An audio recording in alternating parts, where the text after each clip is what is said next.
નમસ્કાર મિત્રો, શ્રી સારસ્વત વિદ્યાલય રાતાવાપી આપ સૌનું હાર્દિક સ્વાગત કરે છે.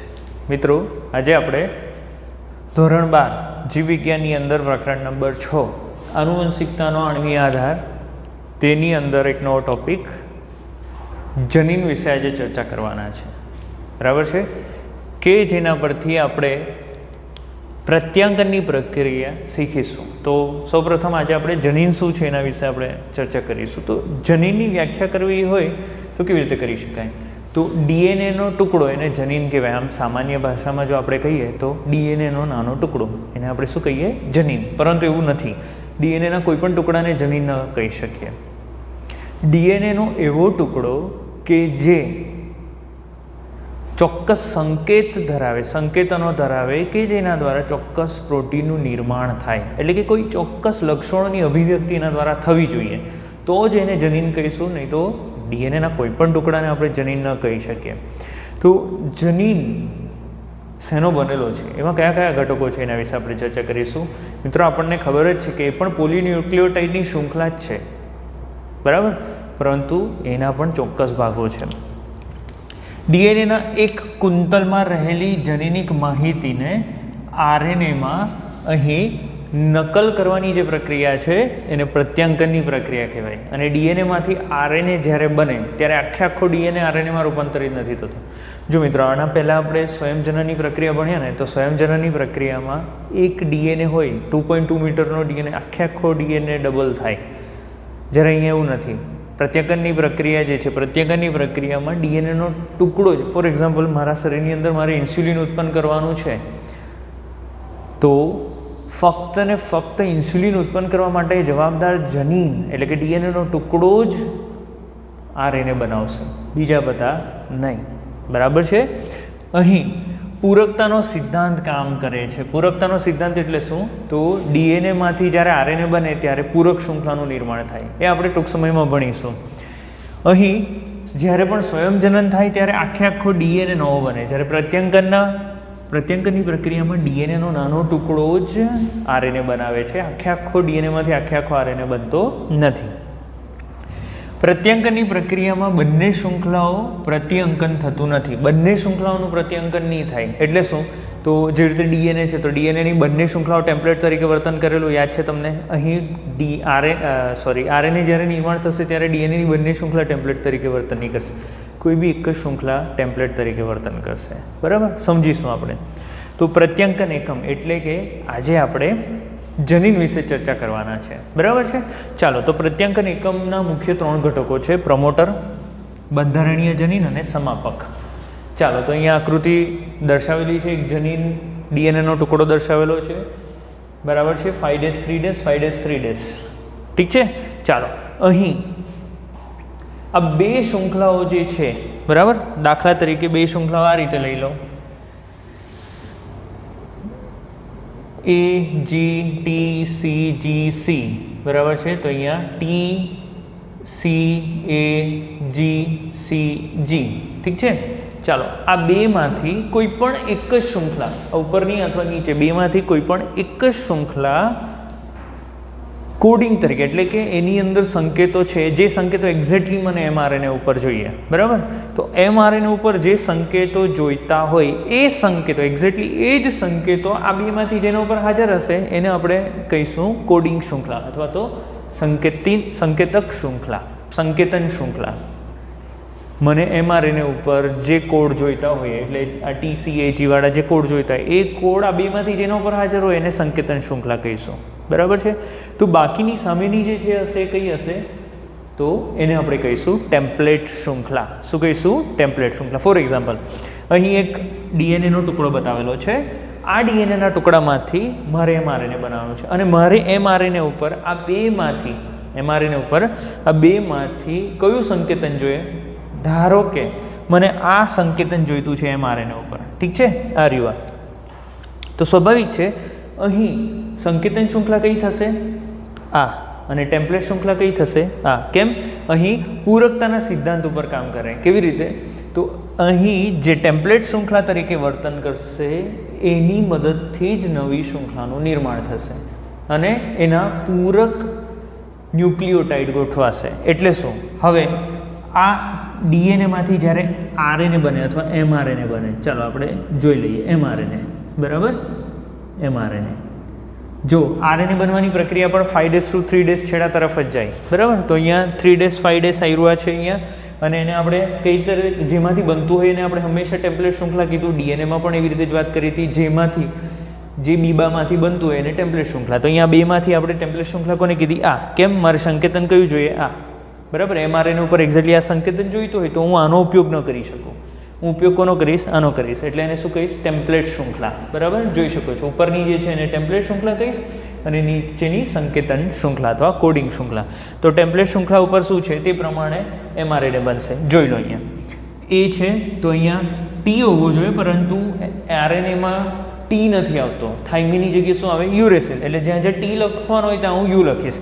તો એની સામે યુ, બરાબર. અને આ 5' છે, યાદ રાખજો. 3' છે તો એની સામે 5' થી શરૂઆત થશે ને, બરાબર.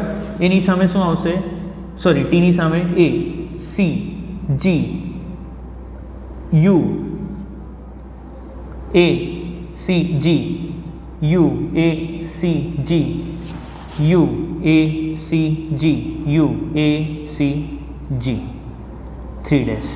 તો તમે જોઈ શકો છો કે આ કોડિંગ શૃંખલા અને એમઆરએનએ આ ડીએનએનો ભાગ છે ને, તો કોડિંગ શૃંખલા અને એમઆરએનએ સરખા જ છે. જો ખાલી ટીની જગ્યાએ યુ આવશે, બરાબર. A, C, G, U, A, C, G, U સરખી જ છે. ખ્યાલ આવ્યો? એટલે આપણને જે સંકેતન જોઈતા હોય એમઆરએનએ ઉપર, એ સંકેતન આ બેમાંથી જેના ઉપર હાજર હોય એને આપણે કહીશું કોડિંગ શૃંખલા. હવે બીજી એક વસ્તુ, તો અહીં આપણે 3 પ્રત્યાંકનના ભાગ, પ્રત્યાંકન એકમ એટલે કે જનીનના 3 ભાગો મુખ્ય: પ્રમોટર, બંધારણીય જનીન અને સમાપક, બરાબર. ચાલો, તો સૌથી પહેલાં આપણે ચર્ચા કરીશું કે ભાઈ અહીં પ્રત્યાંકનની પ્રક્રિયામાં પણ એક પોલિમરેઝ ભાગ લેશે, જેને આપણે કહીએ ડીએનએ આધારિત આરએનએ પોલિમરેઝ. કેમ? અહીં ડીએનએમાંથી આરએનએ બનાવવાનો છે ને, એટલે એ પોલિમરેઝને આપણે આરએનએ પોલિમરેઝ કહે. તો ડીએનએ આધારિત આરએનએ પોલિમરેઝ કે જે જનીન ડીએનએનો જ ભાગ છે, અને અહીં બહુલીકરણની જે પ્રક્રિયા થાય એ બહુલીકરણની પ્રક્રિયા હંમેશા યાદ રાખવાનું, હંમેશા કોઈ બી પ્રક્રિયા 5' 3' છેડા તરફ જ જાય. તમે અહીંયા બી જોઈ શકો 5' 3' છેડા તરફ જ નવનિર્માણ થશે, બરાબર છે. અને ડીએનએ આધારિત આરએનએ પોલિમરેઝ અહીં ચોક્કસ જગ્યાએ ગોઠવાય, જોડાય, અને એને પ્રમોટર સ્થાન કહેવાય. આ જનીન ઉપર જે ભાગ ઉપર આરએનએ પોલિમરેઝ જોડાય એને શું કહેવામાં આવે? પ્રમોટર સ્થાન. શું કહેવામાં આવે? પ્રમોટર સ્થાન. ચાલો, ટેમ્પલેટ શૃંખલા જે છે એ ટેમ્પલેટ શૃંખલાનું ધ્રુવત્વ હંમેશા કેવું હોય? 3' 5'. કેમ? કારણ કે જ્યારે નવી શૃંખલાનું બહુલીકરણ થશે એ કઈ દિશામાં હોય? 5' 3', બરાબર ને. અહીં નવી શૃંખલા જે બનશે એ નવી શૃંખલા આ રીતે જ બનશે, બરાબર છે. 5' 3' છેડા તરફ જ બનશે. એટલે જે ટેમ્પલેટ શૃંખલા હોય, ટેમ્પલેટ શૃંખલાનું ધ્રુવત્વ કેવું હોય? હંમેશા 3' 5' છેડા તરફ. કોડિંગ શૃંખલા એટલે શું? નીચેની. તો કોડિંગ શૃંખલાનું ધ્રુવત્વ ઉલટું છે. કયું? 5' 3' છે, બરાબર. તે એક્ઝેક્ટલી આરએનએ જેવી જ છે. જો કોડિંગ શૃંખલા એક્ઝેક્ટલી આરએનએ જેવી જ છે, ફક્ત એમાં આરએનએમાં ટીની જગ્યાએ યુ હશે, આરએનએમાં ટીની જગ્યાએ અહીંયા યુ હશે, બાકી બધું સેમ જ છે, બરાબર. કોડિંગ શૃંખલા અને એમઆરએનએ ઓલમોસ્ટ સરખા જ છે, એટલે જ તો એને કોડિંગ શૃંખલા કીધું છે. પ્રત્યાંકન દરમિયાન તે વિસ્થાપન થાય છે, બરાબર છે. અહીં પ્રત્યાંકન પ્રક્રિયા દરમિયાન આપણે આને છૂટું પાડીશું, બરાબર છે. અને પ્રત્યાંકનની પ્રક્રિયામાં કોડિંગ શૃંખલા કશે પણ ભાગ ભજવતી નથી, બરાબર છે. છૂટી પડી જશે અને એમાંથી એમઆરએનએ નથી બનવાનો. એમઆરએનએ તો આ ટેમ્પલેટ શૃંખલામાંથી બનવાનો છે, અને તે કોઈ પણ સંકેતન કરતું નથી, એમાંથી એમઆરએનએ બનતો જ નથી, બરાબર. ચાલો, પ્રમોટર સ્થાન શરૂઆતનું જોઈ લઈએ. તો બંધારણીય જનીન જે છે એ બંધારણીય જનીનના 5' છેડા પ્રતિ પ્રવાહ પર, એટલે કે આપણે સંકેતન શૃંખલાને ધ્યાનમાં લઈને 5' છેડા. તો અહીંયા ચાલો મને કહો, આ બેમાંથી આપણે સંકેતન શૃંખલા કઈ લીધી છે? આ. તો સંકેતન શૃંખલાનો 5' છેડો કઈ બાજુ છે? આ એક નીટ માટે જરૂરી છે, નીટમાં પૂછાય એવો પ્રશ્ન છે કે પ્રમોટર સ્થાન ક્યાં આવેલું હોય? તો એ સંકેતન શૃંખલા જે છે, સંકેતન શૃંખલાના 5' છેડા તરફ પ્રમોટર આવેલું હોય છે. એટલે પ્રમોટર નક્કી કરશે. પ્રમોટર અહીંયા છે તો આપણું આ સંકેતન શૃંખલા થઈ, અને આ એરિયા ટેમ્પલેટ શૃંખલા થઈ. જો પ્રમોટર અહીંયા હતે તો પછી આપણે ઉલટી કરી નાખવું પડતે. શું? તો આ ટેમ્પલેટ શૃંખલા થઈ જતી અને આ સંકેતન શૃંખલા થઈ જાય. કેમ? કારણ કે 5' છેડો અહીંયા છે એટલે આને સંકેતન શૃંખલા કહેવાતે અને આને ટેમ્પલેટ શૃંખલા કહેવાતે. પરંતુ પ્રમોટર સ્થાન ક્યાં છે? આગળની તરફ અહીંયા છે. અને 5' છેડો જે હોય તે 5' છેડાને નજીકનો 5' છેડો જોઈ લેવાનો એટલે સંકેતન શૃંખલા, તો બાકીની ટેમ્પલેટ શૃંખલા. એટલે નવો mRNA શેમાંથી બનશે?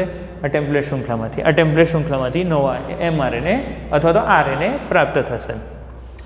તો ખાસ યાદ, પ્રતિપ્રવાહ પર 5' છેડા પ્રતિપ્રવાહ અપસ્ટ્રીમ એટલે કે આગળની તરફ.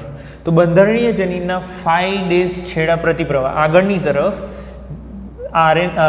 પ્રમોટર આવેલું હોય છે. RNA પોલિમરેઝ અહીં જોડાય છે. બરાબર? નવી શૃંખલા mRNAની અથવા તો RNAની બનાવવાની હોય ત્યારે RNA પોલિમરેઝ પિક્ચરમાં આવશે અને તે અહીંયા આવીને જોડાઈ જશે પ્રમોટર સ્થાન ઉપર.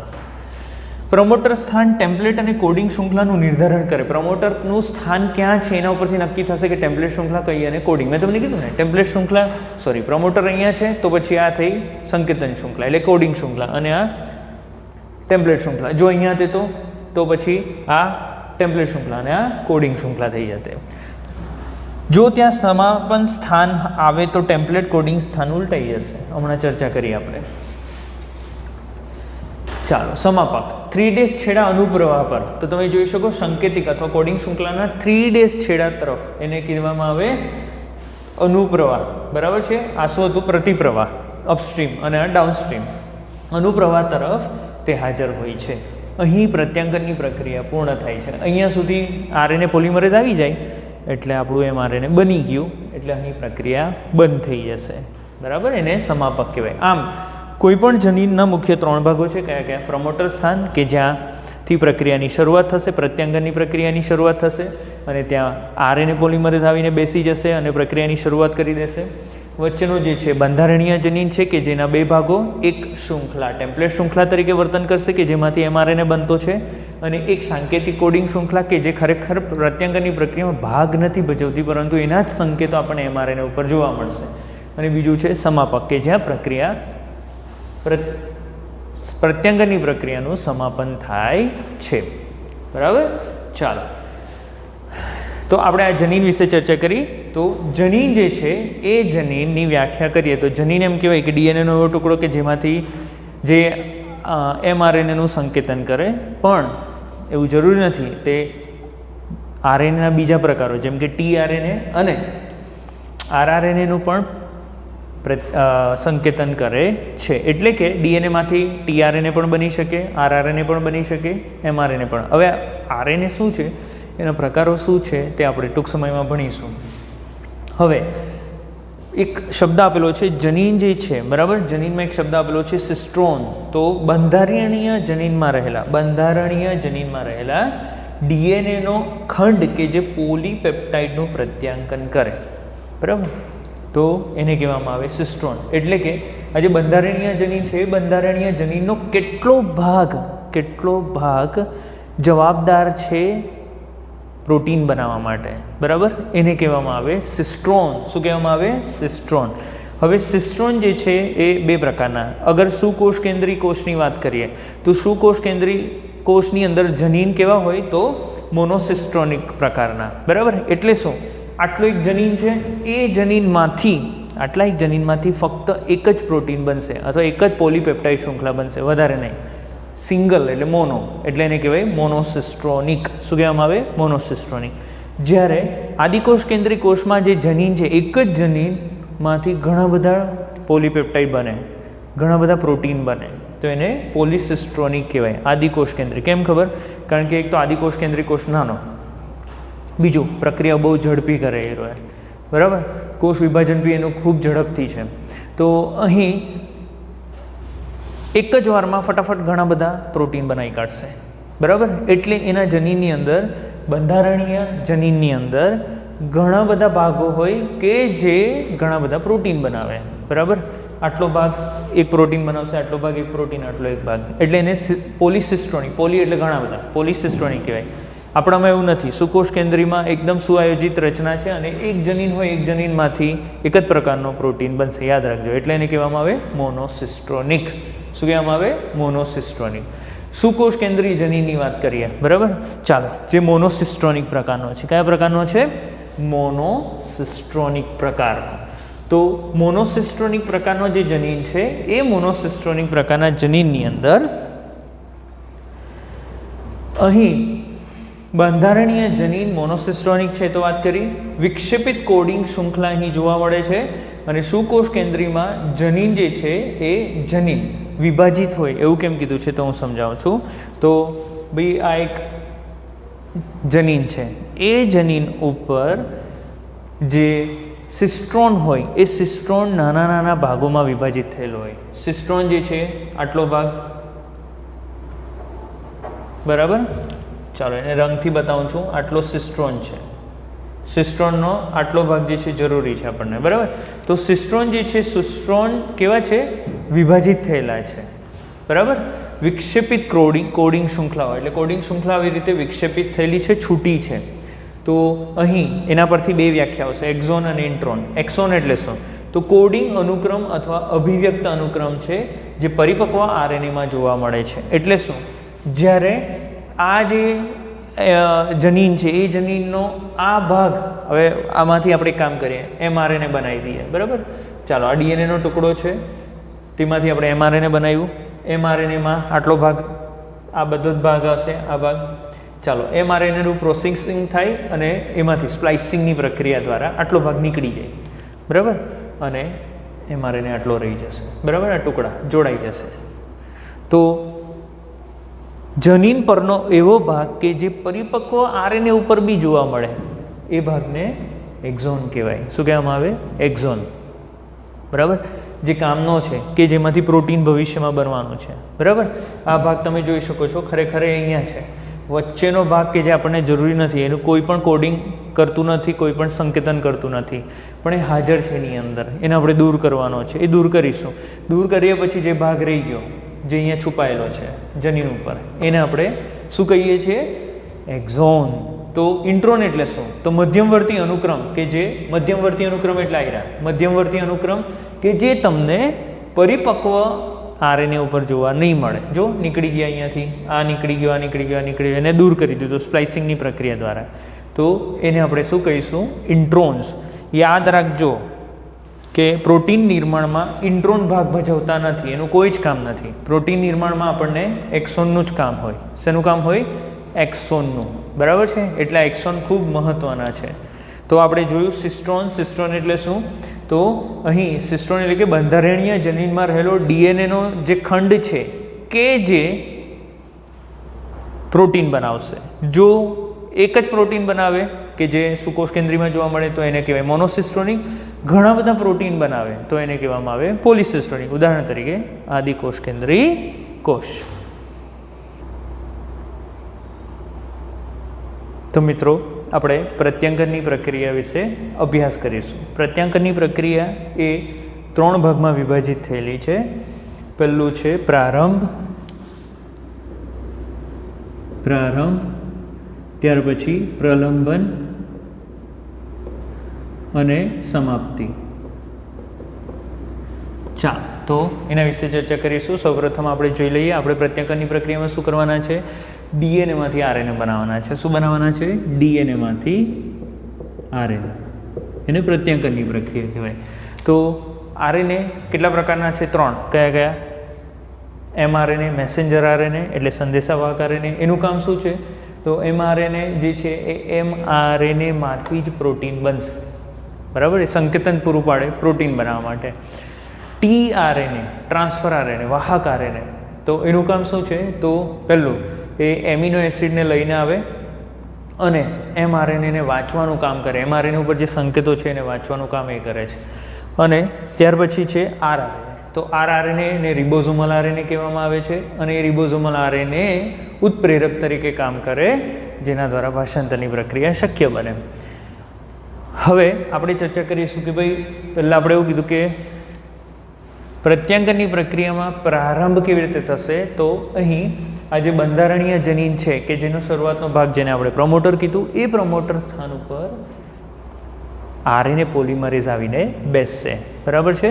તો ડીએનએ આધારિત આરએનએ પોલિમરેઝ જે છે ત્યાં આવીને બેસે એટલે પ્રારંભની પ્રક્રિયા થશે, શરૂઆત થશે.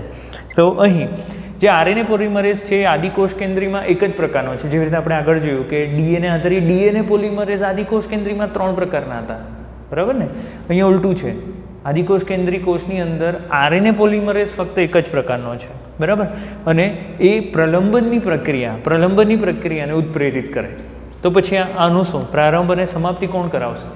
એ જ કરશે, પરંતુ એના માટે એને 2 મદદ કરતા છે, બરાબર છે. એક પ્રારંભની પ્રક્રિયા માટે આ જે આરએનએ પોલિમરેઝ છે એની સાથે સિગ્મા કારક આવીને જોડાઈ જાય અને પ્રારંભની પ્રક્રિયા કરાવે. અને જ્યારે સમાપ્તિની પ્રક્રિયા કરવાની હોય ત્યારે રો કારક આવીને એની સાથે જોડાઈ જશે એટલે સમાપ્તિ થશે, બરાબર. સુકોષ કેન્દ્રી કોષની વાત કરીએ તો સુકોષ કેન્દ્રી કોષની અંદર આરએનએ પોલિમરેઝ 3 પ્રકારના. આ એક જટિલતા છે સુકોષ કેન્દ્રીની કે એની અંદર આરએનએ પોલિમરેઝ 3 પ્રકારના છે. કયા? તો આરએનએ પોલિમરેઝ 1, 2 અને 3, બરાબર. આરએનએ પોલિમરેઝ 1 જે છે એ કોનું પ્રત્યાંકન કરશે? તો આરઆરએનએ. હવે આપણે આરઆરએનએ છે એ આરઆરએનએ બંધારણીય ઘટક છે કોનો? રિબોઝોમનો. રિબોઝોમ 2 પ્રકારના છે, આદિકોષ કેન્દ્રીમાં 70S પ્રકારના અને સુકોષ કેન્દ્રીમાં 80S પ્રકારના. અને એના જે ઘટકો છે, બરાબર, એની અંદર જો તમે જોશો તો આ સપોઝ 80S છે સુકોષ કેન્દ્રીમાં, બરાબર. તો એની અંદર આ 60S અને આ 40S. હવે એની અંદર પણ ઘણા ઘટકો આવેલા હોય અને એ આ પ્રમાણે આપેલા છે. તો આરઆરએનએ જે છે, આરઆરએનએ ઓકે, આરએનએ પોલિમરેઝ 1 એ કોનું સંકેતન કરે? નીટ માટે મહત્વનું છે, યાદ રાખવાનું છે. તો 28S આરઆરએનએ, 18S આરઆરએનએ અને 5.8S આરઆરએનએ. ઠીક છે, ચાલો. 11મા ધોરણમાં તમે ભણી ગયા છો કે કયામાં કયા આરએનએ આવેલા હોય તે, બરાબર. 2 પ્રકારનો જે આરએનએ પોલિમરેઝ છે એ પૂર્વ સ્વરૂપે હિટ્રોજેનિક ન્યુક્લિયર આરએનએનું નિર્માણ કરવામાં, એટલે કે એનું પ્રત્યાંકન કરે છે. એટલે શું છે? એચએનઆરએનએ કહેવાય. એચએનઆરએનએ એટલે શું? તો સુકોષ કેન્દ્રીમાં એચએનઆરએનએ એટલે કે એવો આરએનએ કે જેમાં ઇન્ટ્રોન્સ અને એક્ઝોન્સ બંને આવેલા હોય, બરાબર છે. તો ઇન્ટ્રોન્સ અને એક્સોન્સ બંને આવેલા હોય એવા પ્રકારના શરૂઆતના આરએનએને કહેવામાં આવે એચએનઆરએનએ. જ્યારે 3 એટલે કે આરએનએ પોલિમરેઝ 3 જે છે એ ટીઆરએનએનું નિર્માણ કરે, સ્મોલ ન્યુક્લિયર આરએનએનું નિર્માણ કરે અને 5S આરઆરએનએનું પણ નિર્માણ કરે, એટલે કે પ્રત્યાંકન કરે છે. આ ખાસ યાદ રાખવાનું છે, નીટ માટે આપણને ખૂબ મહત્વનું છે. ચાલો, તો પ્રત્યાંકનની પ્રક્રિયા જે છે, પ્રત્યાંકનની પ્રક્રિયા કેવી રીતે થશે તે જોઈએ આપણે. તો એક એક ડીએનએ બતાવી દઈએ આપણે, ડીએનએનો ખંડ એટલે કે જનીન બતાવી દઈએ. તો આ જનીન છે, અહીંયા હું 3' લખું છું, બરાબર છે. 5' થયો, બરાબર છે. ચાલો, અહીં 5'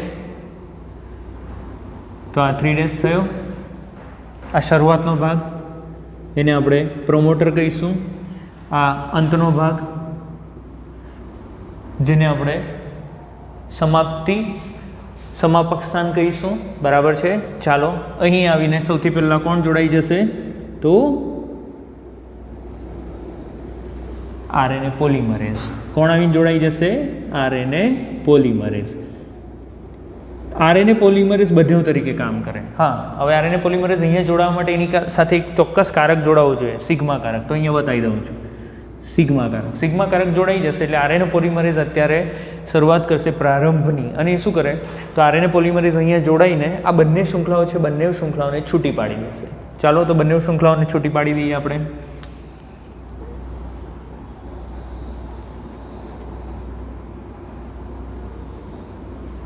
એટલે બીજી શૃંખલા આપણે ભૂરાથી બતાવેલી છે, તો ભૂરાથી દર્શાવી દઉં. ઓકે, અહીંયા જે ભૂરાથી દર્શાવેલી શૃંખલા છે, બરાબર છે, એ કોડિંગ શૃંખલા છે એટલે એનું કંઈ કામ નથી આપણને, બરાબર છે. અને લાલથી જે દર્શાવી છે એ આપણે કઈ છે? તો ટેમ્પલેટ શૃંખલા છે કે જેના ઉપરથી આપણે નવો એમઆરએનએ બનાવવાના છે. ચાલો, તો પ્રારંભ થઈ ગયો. પ્રારંભ પછી શું થશે? પ્રારંભ પછી આ જે આરએનએ પોલિમરેઝ છે, આરએનએ પોલિમરેઝ આગળની તરફ વધતો જશે અને જેમ જેમ આગળ વધતો જશે તેમ તેમ અહીં જે સંકેતો હોય, ઉદાહરણ તરીકે અહીંયા સંકેતો છે A, G, G, C, T, G, એ જી જે સંકેતો હશે એ પ્રમાણે અહીં જે આરએનએ પોલિમરેઝ છે આરએનએ પોલિમરેઝ પોલિમરાઇઝેશન કરશે અને અહીંયા શું મૂકતો જશે, અહીંયા એ હોય તો અહીંયા શું મૂકશે, યુ. ટી તો ન મૂકી શકે ને, કેમ? કારણ કે આરએનએ બનતો છે અને આરએનએમાં ટીની જગ્યાએ યુ હોય. ચાલો હવે આગળ ખસશે એટલે સ્વાભાવિક છે જીની સામે પૂરક શું બનાવશે, શું મૂકશે, તો સી. ત્યાર પછી જીની સામે સી, ત્યાર પછી સીની સામે જી, ત્યાર પછી ટીની સામે એ, જીની સામે સી, ટી નહીં, એ, યુ અને જી, તો અહીંયા સી. ચાલો તો mRNA આપણો બનવા માંડ્યો. આપણું જે આરએનએ પોલિમરેઝ છે અહીંયા પહોંચી ગયો એટલે એણે આટલો mRNA બનાવી કાઢ્યો. તો હું mRNA ને આ રીતે બતાવી દઉં અને ભૂરાથી એટલે દર્શાવેલો છે કારણ કે એને બહાર બતાવી દઉં, બહાર નીકળેલો. ચાલો તો આરએનએ બની ગયો છે, આ બહાર નીકળતો. એવી રીતે ધીરે ધીરે ખસતું જશે ને અહીંયા સુધી આવશે, ત્યાં સુધીમાં આરએનએ બની જશે. બરાબર? આ આરએનએ બનશે એટલે આજે આખી પ્રક્રિયા છે પોલિમરાઇઝેશનની, એને કહેવામાં આવે પ્રલંબન. અને પ્રલંબન માટે એકલું આરએનએ પોલિમરેઝ જ ઇનફ છે, જવાબદાર છે. સિગ્મા કારકની જરૂર નથી ત્યારે આપણને. ચાલો હવે શું થશે, તો આરએનએ બની ગયું. આરએનએ સંપૂર્ણ બની ગયા પછી mRNA જેટલો બનવાનો હતો એટલો બની ગયા પછી હવે આ જે પોલિમરેઝ છે આરએનએ પોલિમરેઝ એ સમાપ્તિ સ્થાને પહોંચી જશે, આ જગ્યાએ. બરાબર છે? સમાપ્તિ સ્થાને, સમાપક સ્થાને ત્યાં જેવો આવશે એટલે એની સ્થાને અહીંયા જરાક વ્યવસ્થિત બતાવું છું, તેની સાથે શું જોડી જશે, તો રો કારક. કયો કારક જોડાઈ જશે? રો કારક. એટલે અહીં શું કરશે, આ આરએનએ પોલિમરેઝ ને ખબર પડી જશે એટલે જાતે જ છૂટો પડી જાય અને એણે જે mRNA બનાવેલો છે, એણે જે mRNA અહીંયા બનાવેલો છે એને બી છૂટો કરી દેશે.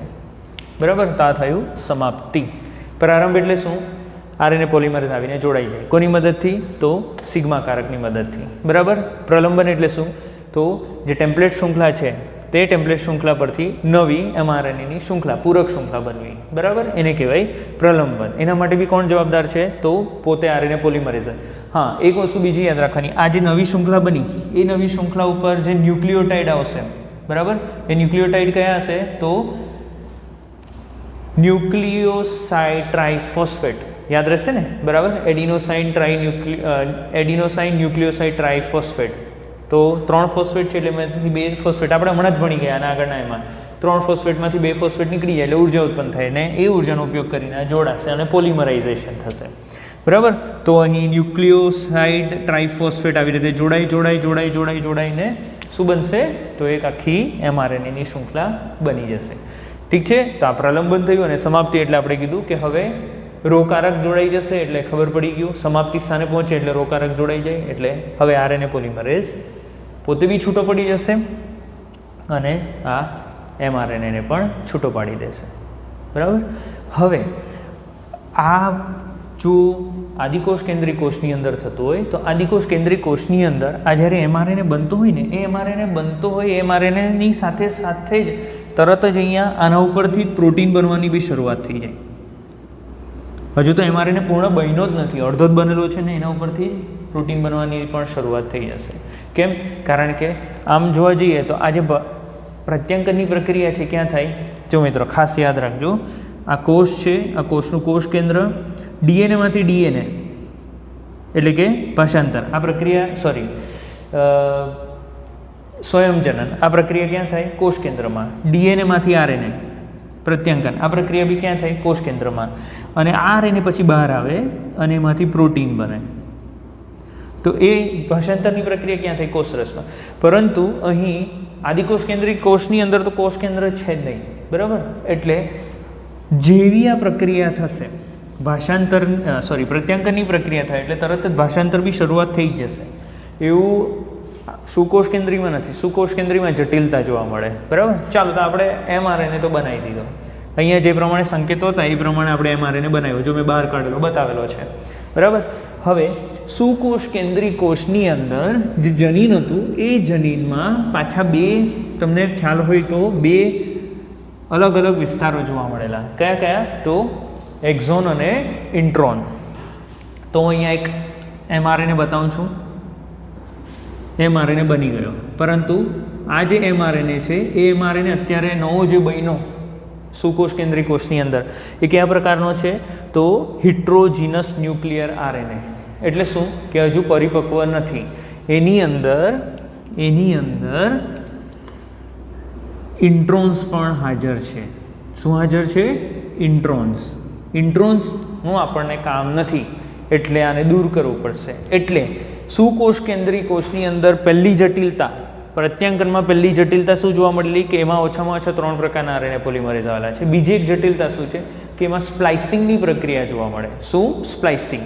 તો સ્પ્લાઇસિંગમાં શું જોવા મળશે? તો પહેલાં એક પ્રક્રિયા થશે કે આ જે હિટ્રોજીનસ mRNA છે એ હિટ્રોજીનસ ન્યુક્લિયર RNA, એ હિટ્રોજીનસ ન્યુક્લિયર RNAમાંથી પહેલાં તો આપણે શું કરવાના છે? અહીંયાથી ઇન્ટ્રોનને કાઢવાના છે.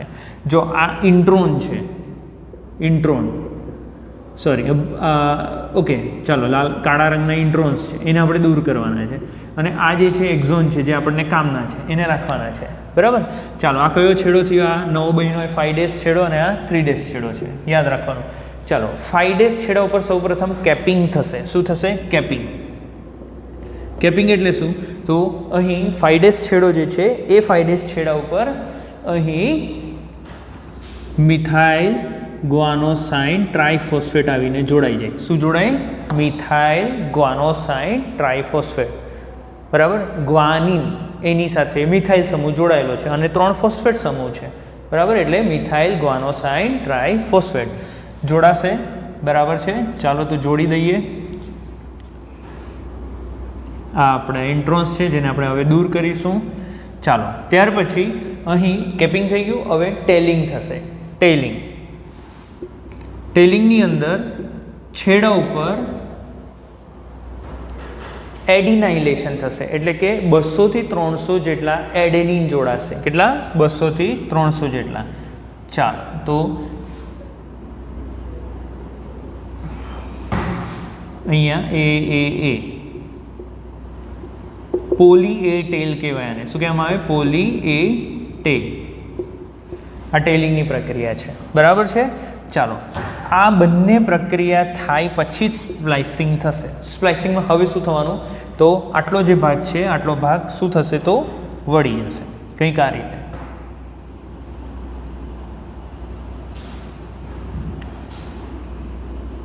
જે ઇન્ટ્રોન્સ છે ઇન્ટ્રોન્સ આ રીતે દૂર થવા માંડશે. બરાબર છે. આના માટે ઉત્સેચકો પ્રક્રિયામાં ભાગ લેશે. બરાબર. અને આ પોલી એ ટેલ છે અને આ 5' કેપિંગ તો છે જ. ચાલો હવે આને આપણે દૂર કરી દઈએ ઇન્ટ્રોન્સને. ઇન્ટ્રોન્સ દૂર થશે એટલે આપણને હવે પરિપક્વ mRNA મળી જશે. ચાલો કે જેમાં ફક્ત એક્ઝોનના જ ભાગો છે, આ એક્ઝોનના કામના જ ભાગો છે. ઇન્ટ્રોન્સને આપણે દૂર કરીએ. આ જે પ્રક્રિયા છે એ પ્રક્રિયાને સ્પ્લાઇસિંગની પ્રક્રિયા કહેવાય. શું કહેવામાં આવે? સ્પ્લાઇસિંગની પ્રક્રિયા. આવું આદિકોષ કેન્દ્રીયમાં જોવા નથી મળતું. આદિકોષ કેન્દ્રી નાનો કોષ ફટાફટ કોષ વિભાજન કરતો હોય ને આવું બધું જો કરવા જાય તો પછી એને ઘણો બધો સમય લાગી જાય. બરાબર ને. એ જટિલ નથી, સરળ છે. એટલે એની અંદર આ સ્પ્લાઇસિંગની પ્રક્રિયા નથી. કેમ? કારણ કે એની પાસે ઇન્ટ્રોન્સ છે જ નહીં. ઇન્ટ્રોન્સ જેવી કોઈ રચના જોવા મળતી નથી. ઉલટાનું એ તો એક mRNAમાંથી ઘણા બધા પ્રોટીન બનાવી કાઢશે. બરાબર. પોલિસિસ્ટ્રોનિક પ્રકારનો હોય એટલે આ હંમેશા મોનોસિસ્ટ્રોનિક. જેમાં ઇન્ટ્રોન હાજર હોય એટલે યાદ રાખવાનું એ જનીન હંમેશા મોનોસિસ્ટ્રોનિક પ્રકારનો જ હોય. એટલે શું? એમાંથી ફક્ત એક જ પ્રોટીન બનશે, વધારે નહીં બનશે. ચાલો તો અહીં આ બધું ભણ્યા એના પરથી અમુક વસ્તુઓ ટેક્સ્ટ બુકમાં આપી છે. જોડકામાં પૂછી શકાય. નીટ માટે બી મહત્ત્વનું છે એટલે અહીંયા મેં મેન્શન કરેલું છે. તો વિભાજિત જનીન વ્યવસ્થા શું સૂચવે? તો તે જનીન સંકુલની પ્રાચીન રચનાને પ્રસ્તુત કરે છે. ઇન્ટ્રોન્સની હાજરી શું સૂચવે છે? તો એ પ્રાચીન યુગની યાદ અપાવે. ભાઈ આ કંઈક કામના હશે ભૂતકાળમાં, હવે કંઈ કામના નથી. પ્રાચીન યુગની યાદ અપાવે. સ્પ્લાઇસિંગની પ્રક્રિયા, આ રહી સ્પ્લાઇસિંગની પ્રક્રિયા. તો તે RNA વિશ્વની પ્રભુતાને વ્યક્ત કરે છે. તમને યાદ હોય તો એક સમય જનીન દ્રવ્ય DNA નહોતું. બરાબર ને. RNA જ હતું. તો તે પ્રભુતાને દર્શાવે છે. અને અર્વાચીન સમયમાં સજીવ તંત્રમાં RNA અને RNA આધારિત પ્રક્રિયાઓને સમજવી અત્યંત આવશ્યક મનાય છે. તો આની સાથે આપણે અહીં RNAની પ્રક્રિયા જોઈ લીધી આરએનએ બનવાની પ્રક્રિયા એટલે કે પ્રત્યાંકનની પ્રક્રિયા જોઈ. મિત્રો તમે વાંચન કરશો અને એની સાથે સાથે યુટ્યુબ ઉપર તમે ટ્રાન્સક્રિપ્શન સર્ચ કરશો તો તમને આખું પ્રક્રિયાનો વિડીયો તમને પ્લસ સ્પ્લાઇસિંગ પણ સર્ચ કરજો એટલે તમને આખી પ્રક્રિયા જોવા મળશે. Thank you so much.